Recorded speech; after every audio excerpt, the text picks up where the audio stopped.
늘 고마우신 하나님, 또 오늘도 이렇게 새날을 주신 것을 고맙고 감사를 드립니다. 오늘 하루도 우리 성령님의 온전한 통치를 받는 그런 속에서 하나님 나라의 백성으로서 기쁨과 또 자유함을 누리기를 원합니다.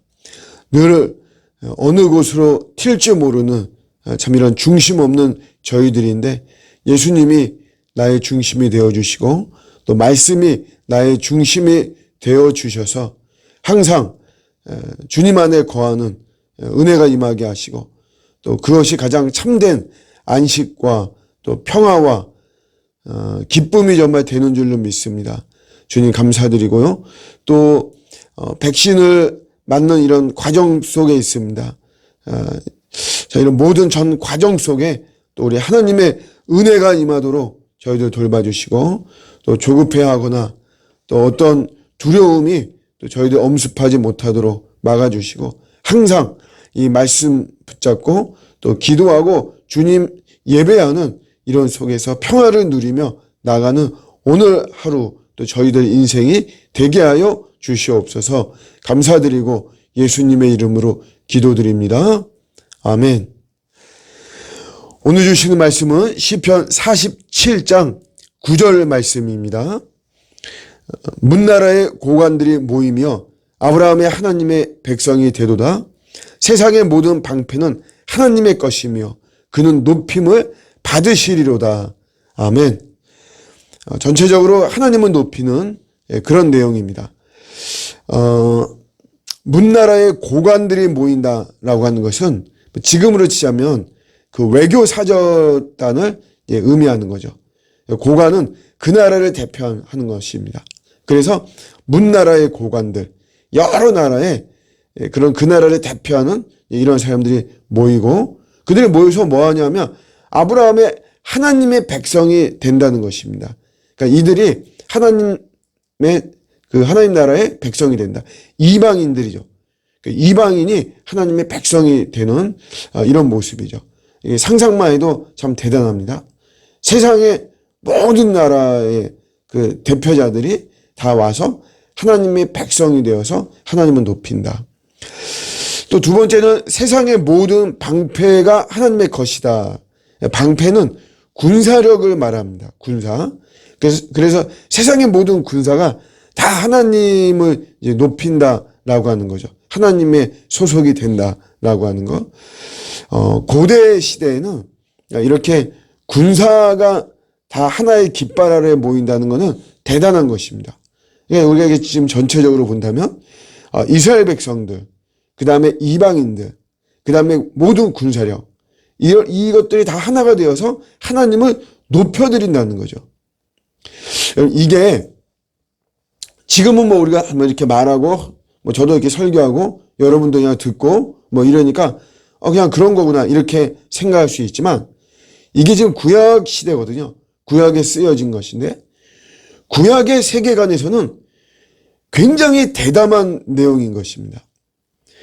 하나님이 높으신 분이다. 하나님이 지존하신 분이다라고 하는 것은 당연한데 이것을 지금 이스라엘이 이것을 드러내고 선포하는 것은 이거 굉장히 사실 어려운 거죠. 엄청난 믿음의 상상력이나 하나님에 대한 신뢰가 있지 않으면 그 자부심이 있지 않으면 사실 불가능한 것이에요. 구약의 세계관에서. 지금은 절대 권력이 이스라엘에게는 없어요. 전혀 없습니다.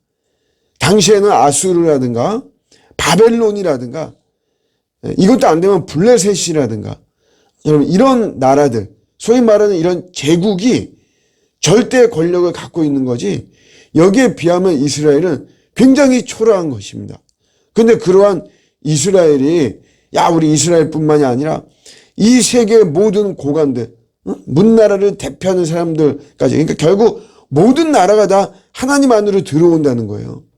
모든 군사력 이 군사력으로 대변되는 모든 권세와 권력 세상의 모든 권세와 권력이 다 하나님 안으로 다 들어온다는 거죠. 그래서 하나님 높임을 받으시옵소서. 하나님이 높으시다라고 하는 것을 이야기를 하는 거죠. 그러니까 우리 하나님이 최고다라고 하는 것을 이야기하는 거예요. 대단한 것이죠. 참 이것이 어떻게 해서 이렇게 가능할까? 이것은 내가 능력이 있고 내가 위대하고 내가 탁월해서가 아닙니다. 내가 자신감이 좀 있고 내가 배짱이 두둑하고 이래서 여러분 이런 고백과 찬양이 가능한 것이 아니고 하나님 자체가 능력이시고 위대하고 탁월하시다는 것. 그거를 믿는 믿음 속에서 이것이 가능한 것입니다. 우리가 고지론이라는 말이 있어요. 고지론. 뭐냐면 예수 믿는 사람들이 높은 고지에 있어야 된다는 거죠. 자리를 말해. 높은 자리, 높은 지위에 있어야 된다. 그래서 이 사람들의 한마디가 영향력을 끼쳐서 그 밑에 있는 사람들을 다 예수 믿게 한다는 거죠. 실질적으로 여러분 군대 같은 경우에서 사단이 이제 최고의 가장 강력한 어떤 단위니까 이 사단에서 사단장이 예수를 믿는다. 그래서 주일에 교회에 와서 예배를 드린다 그러면 사실 웬만한 그 밑에 있는 사람들도 종교가 다르고 예수를 믿지 않아도 그래도 어느 정도 이렇게 나옵니다. 어느 정도. 그러니까 이런 면에서만 보더라도 고지로는 굉장히 매력이 있는 거죠. 영향력이 있고 소위 말하는 말빨이 있다는 거죠. 말빨이 통한다는 거죠. 근데 우리가 고지론이 아니면 그러니까 내가 높은 곳에 있지 못해요. 내 신세와 내 처지가 별거 아니에요. 말빨이 안 먹히는 이런 모습입니다. 그런데 이럴 때에도 사실은 우리가 하나님 높임을 선포하고 전하고 외쳐야만 되는 것입니다. 성경은 그것을 강조하는 거죠. 그러니까 자리의 문제가 아닙니다. 자리의 문제나 어떤 내가 영향을 끼칠 수 있는. 그러니까 고지론이 절대적이다라고 이렇게 말하기 굉장히 어려운 거죠. 그런 것보다도 사실 여러분 이렇게 별 리 없는 이스라엘이 이 구약의 세계관에서 이렇게 하나님 높임에 대해서 선포할 수 있었던 것은 이 엄청난 그림을 그릴 수 있었던 것은 하나님에 대한 사랑입니다. 하나님에 대한 사랑. 예레미야가 온갖 박해를 다 받았어요. 그럼에도 불구하고 예레미야의 고백은 내가 하나님을 선포하지 않으면 내 마음이 불이 붙는 것 같다는 거예요. 내 마음이 막 답답하다는 거죠. 답답하다는 거. 그래서 어떤 불이 있다는 거예요. 이게. 이때 여러분 예레미야는 고지론에서 말하는 고지를 점령한 사람이 아닙니다. 완전히 이스라엘 안에서도 미운 털이 박힌 사람이죠. 그럼에도 불구하고 예레미야가 이런 말을 할 수 있다는 것은 하나님에 대한 지극한 사랑이 있었기 때문에 가능한 것입니다. 우리가 이렇게 보면 결혼하는 과정 속에서 치우치는 이성이 있잖아요. 그런 치우치는 상대방을 나보다 못해, 객관적으로 못해, 여러 면에서 재정적이든 아니면 스펙이나 학벌이나 여러 면에서 나보다 좀 처진단 말이에요. 그런 친구를 우리 부모에게 소개하고 할 때 부모는 탐탁지 않습니다. 결혼은 반대하고 막 그러죠.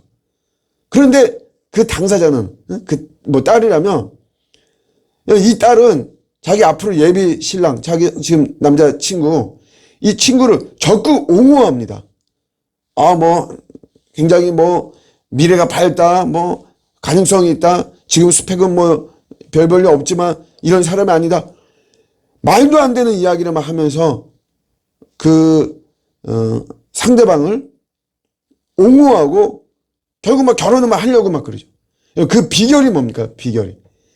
그게 바로 이 상대에 대한 지극한 사랑이 있기 때문에 그렇습니다.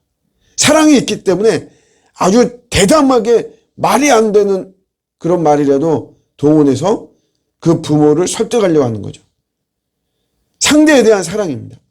내가 하나님을 높일 수 있는 것은 내가 높은 자리에 있기 때문에 여러분 그런 것이 아니고요. 내가 하나님을 정말 얼마나 사랑하느냐의 문제인 것입니다. 오늘날 참 우리가 전도가 어렵고 기독교 이미지가 굉장히 많이 흐리고 있지만 이거 우리가 어떻게 하면 우리가 이런 걸 잘할 수 있을까? 그래서 어떤 프로그램으로 우리가 새롭게 만들고 막 이렇게 하죠. 그런 것이 아니고 주님에 대한 내 사랑을 더 내가 엄격하게 내가 확장시키고 키우는 거죠. 예수님에 대한 사랑이 이 예레미야처럼 온갖 박해를 받고 어떤 드러날 만한 모습이 없어요. 그래도 주님에 대한 이런 사랑을 내가 뜨겁게 가질 때 우리가 주님 높임을 받으시옵소서, 주님이 최고입니다라고 세상에 대해서 우리가 강력하게 이야기를 할 수 있는 것입니다. 실질적으로 주님 높으시고 또 그런 높으신 주님을 우리는 내가 그 주님을 뜨겁게 사랑할 때 마땅히 전할 수 있는 것입니다. 사랑은 불가능이 그래서 없는 것이죠. 주님 날 사랑하십니다. 나도 주님을 사랑하고 그 사랑하는 마음으로 오늘도 주님을 높여드리고 주님을 외치는 우리 복된 하루가 되시기를 주님의 이름으로 축복합니다. 아멘.